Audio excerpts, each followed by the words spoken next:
एक दूजे के वास्ते।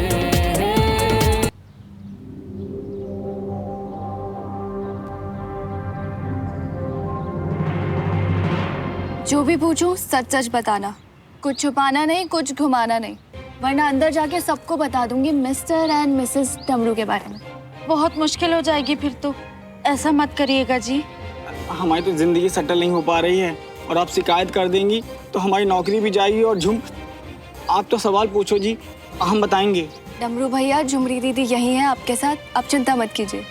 मुझे बस ये बताइए कि इन 7 सालों में क्या क्या हुआ।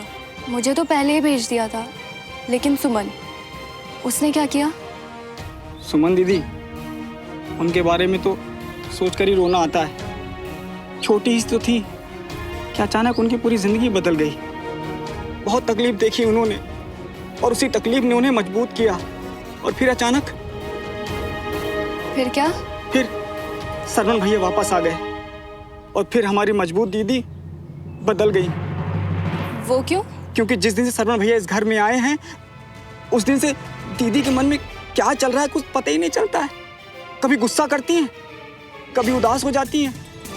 हमारा तो मन करता है जाके भैया को बोल दें, आप चले जाओ यहाँ से। अरे मन आपकी दीदी का इधर उधर हो रहा है तो आप हमारे भैया को कैसे कुछ कह सकते हैं डमरू जी? आपकी तो यही समस्या है झुमरी जी की पूरी बात सुनती ही नहीं है। हम तो अच्छा, आप कहिए, हम सुन रहे हैं जी। हम तो सुमन दीदी के दिल का हाल बता रहे थे कि वो सिर्फ गुस्सा नहीं करती हैं, जब कभी खुश होती हैं तो हम भी खुश हो जाते हैं। और सुमन अचानक से खुश क्यों? सरवण भैया से थोड़ा बात करके, लड़के या किसी और वजह से खुश होती है तो अच्छा है ना। फिर तो सरवण भैया बेशक यहीं रह जाएं, खत्म करिए इस मनहूस की दुश्मनी को। फिर तो रोज आलू के पराठे बना के खिलाएंगे। हम भी यही चाहते हैं जी।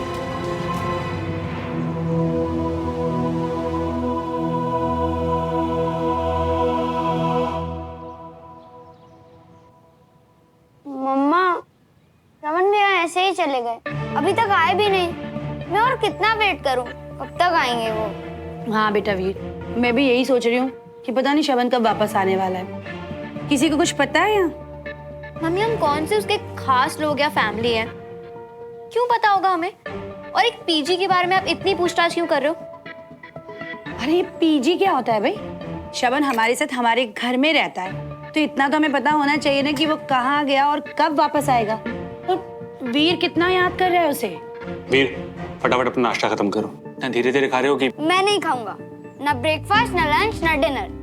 कुछ नहीं करूंगा जब तक श्रवण भैया वापस नहीं आते। देखो, जिद मत करो, अगर ऐसे करोगे तो पापा को गुस्सा आ जाएगा। बेटा सुमन, तू तो श्रवण की डॉक्टर है, तुझसे साइन करवाए बिना वो कहीं जाता नहीं है, तो तुझे तो पता होगा ना कि वो कहाँ गया और कब तक आने। कौन कब आता है जाता है इसका मुझे कैसे पता चलेगा? मैं उसकी डॉक्टर हूँ, इसका मतलब ये नहीं कि उसके आने जाने का हिसाब रखती हूँ। और अगर उसे लोगों की परवाह ही नहीं है तो आई एम सॉरी वीर, पर कोई क्या कर सकता है? और हम क्यों करें अपना टाइम वेस्ट? सुमन का मूड ठीक करना पड़ेगा। वीर, मुझे भी ना आज ब्रेकफास्ट में कुछ ज्यादा मजा नहीं आ रहा, काफी बोरिंग बना है ना। व्हाट से, कहीं बाहर चल के कुछ नया खाएं? Something different? बंटी हलवाई क्या, कचौरी और जलेबी? चले? चल सुमन। नहीं, तुम लोग जाओ, मेरा बिल्कुल मन नहीं है खाने का। इनफैक्ट मुझे भूख ही नहीं है। Excuse me. अचानक सुमन को क्या हो गया?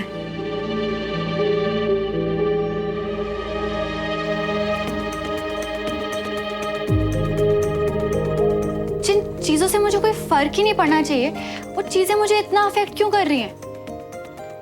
एक मैं हूं यहाँ जिसने अपना और घर पे सबका दिमाग खराब कर रखा है, और एक वो श्रवण।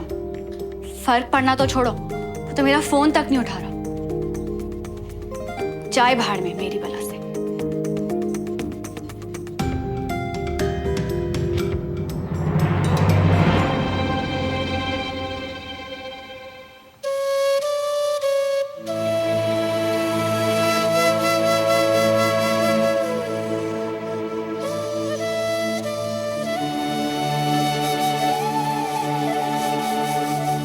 ये तुम्हारे खराब मूड को यूं उड़ा देगा।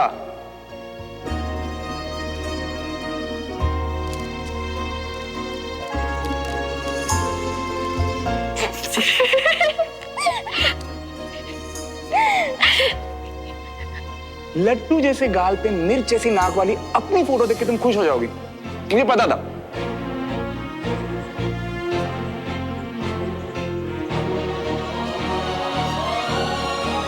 वादा किया है ये मैंने खुद से भी, आए ना होठों पे तेरा नाम। खुद को जला दिया, खुद को मिटा दिया, श्रवण भैया, कर दिया खुद को हमने फना। एक दूजे के वास्ते, एक दूजे के वास्ते, एक दूजे के वास्ते, एक दूजे के वास्ते।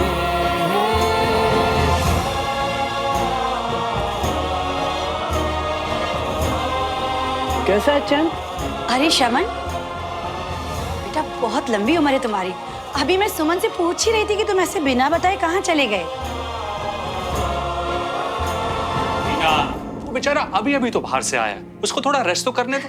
श्रवण, तुम्हारे बिना इसने इतने नखरे किए ना ब्रेकफास्ट करने में, प्लीज इसके साथ ब्रेकफास्ट कर लेना और तुम भी ब्रेकफास्ट कर लेना। हाँ, अच्छा मैं चलता हूं। चलो श्रवण भैया।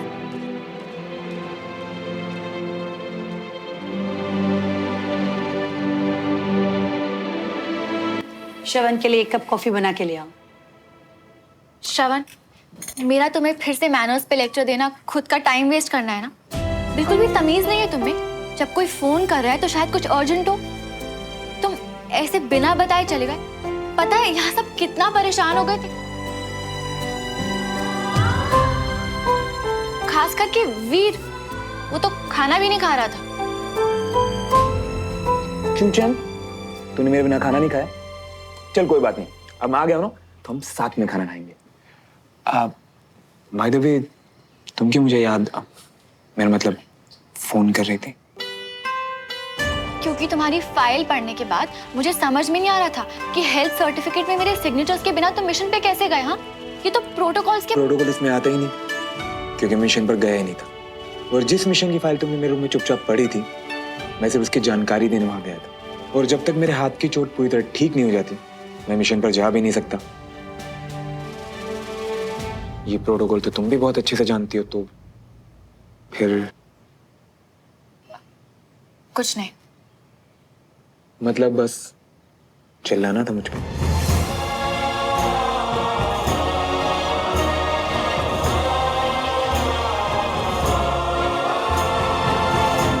चलो भाई, अब सब ठीक है तो नाश्ता करो सब मिलके।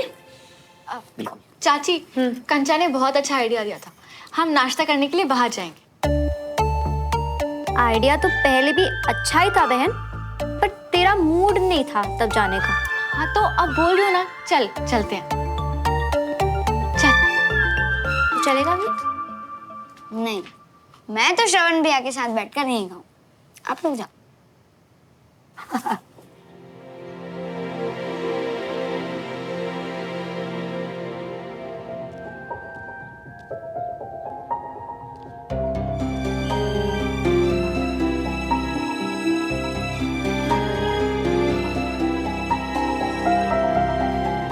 श्रवण, ये नहीं नहीं नहीं, वो तुम्हारा टॉवल नहीं है, मैंने उसका डस्टर बना के फेंक दिया था। ये मैंने नया लिया, ठीक है? तुम्हें कैसे पता कि मैं उसी तौलिए के बारे में बात कर रही थी?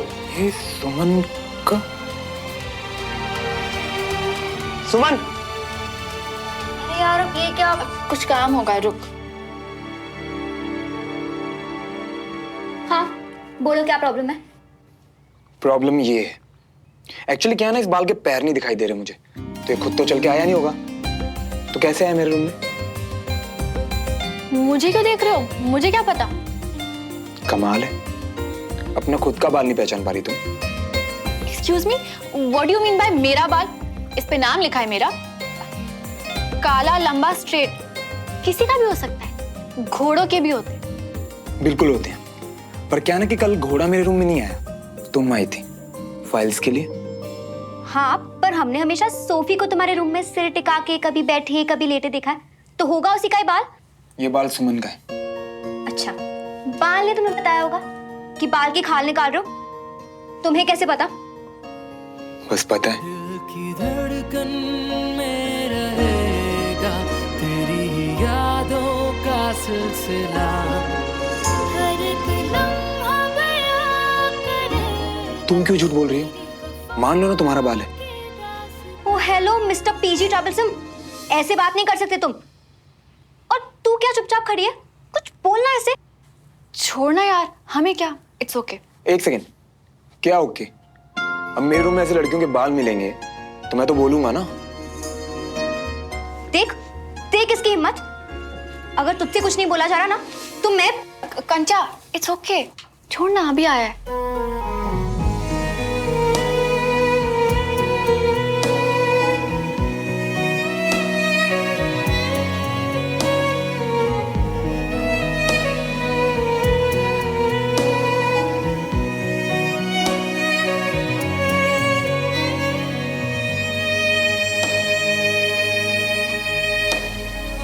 पुरानी वाली सुमन अगर अपने बारे में इतनी गलत बातें सुनती ना तो ना सिर्फ फौरन बोलती पर अच्छा खासा सुना देती उसे। पर शायद पुरानी सुमन ही चेंज हो गई है। नहीं कंचा, चेंज थोड़ी हुई हो। अब उसे ऐसी कुछ भी सुना देती तो उसका मूड खराब हो जाता ना। और अभी अभी तो आया है वो, तो मूड खराब हो या ठीक, मुझे तो उससे कोई फर्क नहीं पड़ता। अचानक से तुझे इतनी चिंता? उसके मूड की कोई चिंता नहीं है मुझे। तो फिर वो तो, मैं भी एक आर्मी ऑफिसर हूँ कंचा, तो समझती हूँ कि शायद कोई इंपॉर्टेंट काम करके आया हो। अब सब कुछ भूल के मैं उसे सुनाना शुरू कर दूँ? हम ऐसे थोड़ी ना कर सकते हैं कंचा। अब छोड़ ना, ये सब आप क्या बातें लगा के बैठे हैं। चल अंदर से चाबी ले आएगी प्लीज।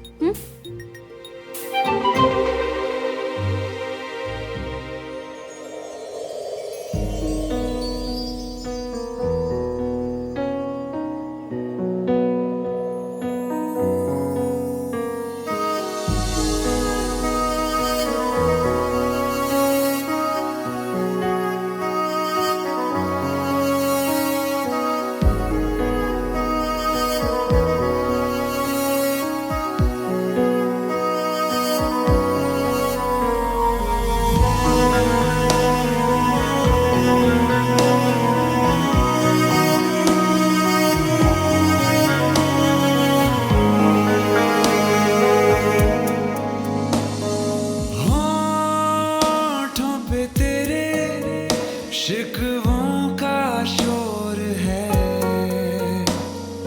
पर ये निगाहें कहती कुछ और हैं। ओ जो है मिले लम्हे कहीं छूट न जाए हाथ से, मिल जाने दे दिल जो बने एक दूजे के वास्ते।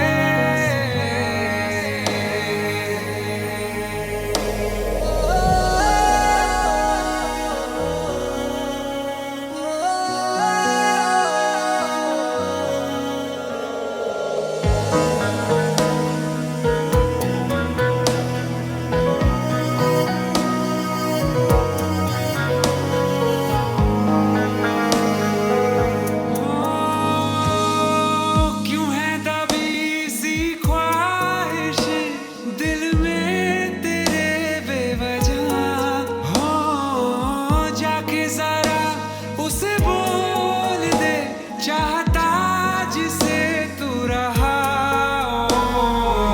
कहीं तेरी खामोशियां जीत न जाए प्यार से, मिल जाने दे दिल जो बने एक दूजे के वास्ते।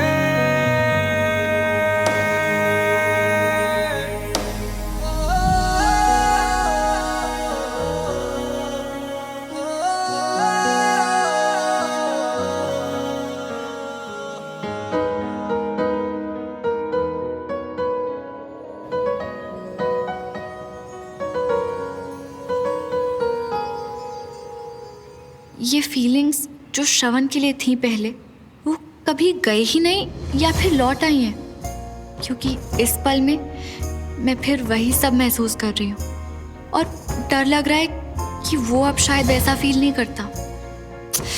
क्या हो गया है मुझे? मैं जानता हूँ सुमन कि मैं जिनसे भागता रहा, वो फीलिंग्स तुम्हारे लिए आज भी मेरे दिल में है, मेरी खुशी की वजह है। पर मैं ये भी जानता हूँ कि मेरे लिए ये फीलिंग्स तुम्हारे दिल में नहीं है, और इस बात का मैं कुछ कर ही नहीं सकता।